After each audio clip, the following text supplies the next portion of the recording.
नमस्कार दोस्तों, स्वागत है आपका जॉब ज्ञान अड्डा पर। आज फिर हाजिर हैं हम आपके लिए नई खबर के साथ। प्राइवेट स्कूलों में बीपीएल बच्चों के दाखिले और प्राइवेट स्कूलों की मान्यता के बारे में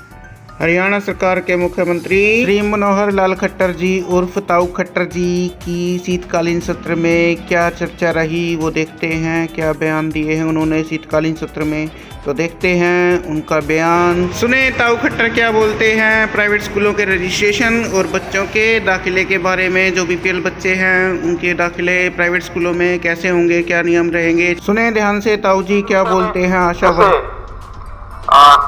निजी विद्यालय और सरकारी विद्यालयों की बात हमारे वरुण जी ने शायद बैठे नहीं है, अब आगे हैं, तो इसमें मेरा इतना ही कहना है कि हम किसी भी विद्यार्थी को, खास करके गरीब विद्यार्थी को, जिनकी इच्छा ये है कि हम सरकारी स्कूल के बजाय निजी स्कूल में पढ़ना चाहते हैं, ऐसे लोगों के लिए एक योजना बनाई गई है जिसमें उनकी फीस, अगर वो सरकारी स्कूल की बजाय निजी स्कूल में पढ़ना चाहते हैं और वहां पर हमें भी कोई 10-20 लोग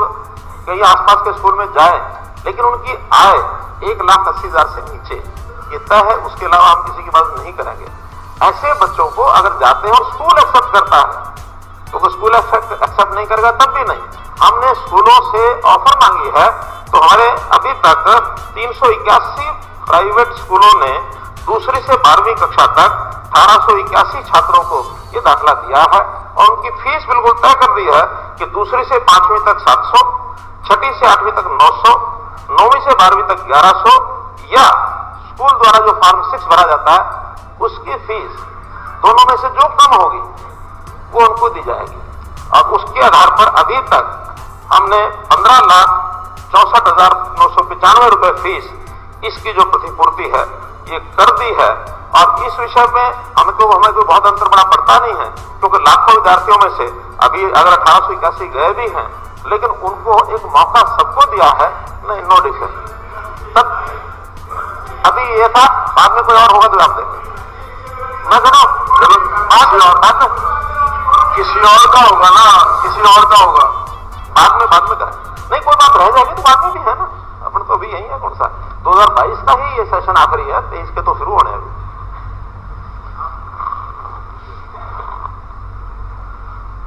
दूसरा विषय भी आपका लिखा हुआ है कि निजी विद्यालयों में पढ़ रहे बच्चों को परीक्षा में बैठने दिया जाए। नहीं, वो भी है, ये भी है, दो है, ऐसा नहीं कि ये नहीं आया, ये भी आया है।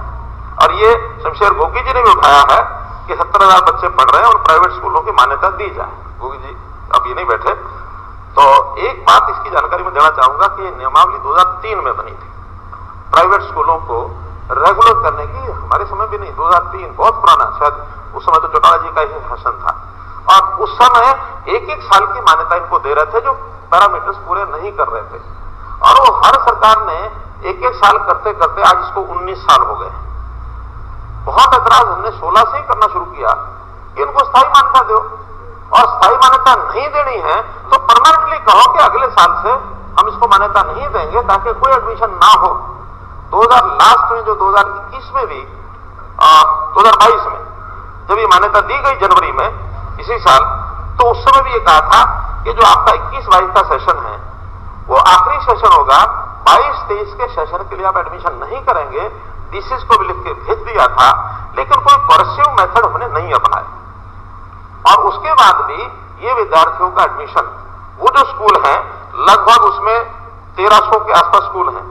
280 और 1100, 1380 स्कूल अभी भी उन्होंने एडमिशन अपने किए हैं। अब जब परीक्षा का समय सिर पर आ गया है तो ये प्रेशर शुरू हो गया बनना कि नहीं, फिर करो भाई। अब अल्टीमेटली कुछ विचार तो करना पड़ेगा, ऐसा नहीं कि नहीं करना पड़ेगा,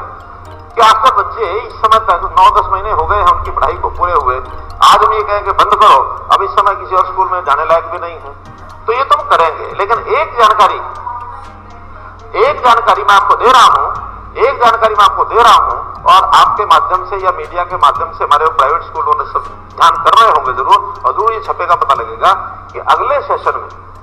यानी जो 22-23 का सेशन आएगा, नहीं 22-23 ये चल रहा है, 23-24 का जो आएगा, उसमें निश्चित रूप से किसी भी सीमा तक जाकर के हमको इसको रोकना पड़ेगा, वो रोकें।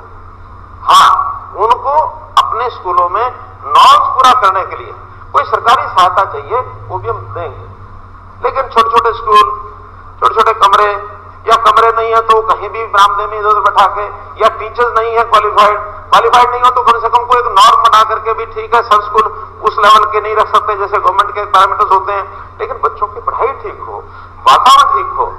और उसके लिए कोई सरकार की कोई योजना बनाएंगे ताकि कुछ स्कूलों को उसकी सुविधा दें। एज इट इज नॉर्म्स को पूरा नहीं करते, उनको 23-24 के एडमिशन हर दृष्टि से, हर तरीके से, और फिर उसमें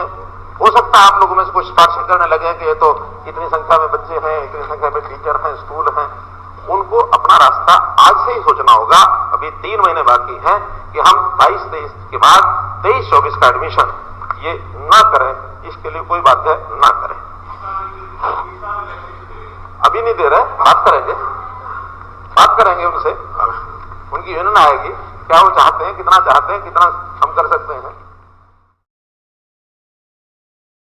तो दोस्तों वीडियो इन्फॉर्मेटिव लगी है तो आपके लिए एक काम है, और वो ये है कि वीडियो को लाइक करें, शेयर करें और चैनल को सब्सक्राइब करें। Thank you very much.